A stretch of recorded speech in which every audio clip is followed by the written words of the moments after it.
Hey, family and friends. I am going to be reviewing some complex culture products, and I'm extremely excited. I've been trying to get my hands on these products for a very long time now, simply because I need them to perfect the hairstyle that I've been trying to get, and I've been going for the kind of old 90s blowout aesthetic, kind of like polo blowout. I don't know if that makes sense. If I had a picture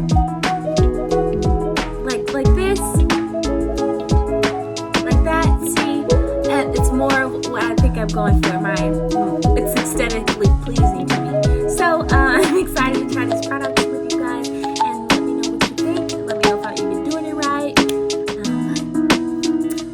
Stay tuned. All right, before we hop into hair, I did also want to go, a Bible verse with you guys, one of my favorites. So I just finished the book of Hebrews, and now I'm in the book of Romans chapter 1. I'm just going to go through verses 18 through 23. And it reads, "For the wrath of God is revealed from heaven against all ungodliness and unrighteousness of men, who suppress the truth in unrighteousness, because what may be known of God is manifest in them, for God has shown it to them.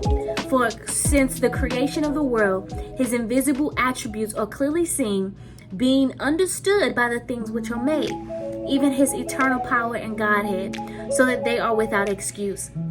Because although they knew God, they did not glorify him as God, nor were thankful, but became futile in their thoughts, and their foolish hearts were darkened. Professing to be wise, they became fools, and changed the glory of the incorruptible God into an image made like corruptible man, and birds, and four-footed animals, and creepy things.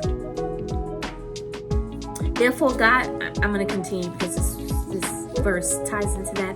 "Therefore God also gave them up to their uncleanliness and the lust of their hearts, to dishonor their bodies among themselves, who exchanged the truth of God for a lie, and worshipped and served the creature rather than the Creator, who was blessed forever."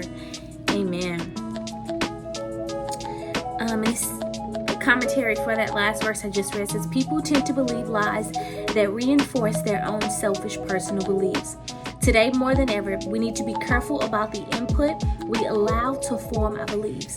With music, TV, movies, and the rest of the media often presenting sinful lifestyle and unwholesome values, we find ourselves constantly bombarded by attitudes and beliefs that are totally opposed to the Bible. Be careful about what you allow to form your opinion. The Bible is the only standard of truth in light of its teachings." That speaks for itself. God's wrath on the unrighteous is what it's titled. Amen.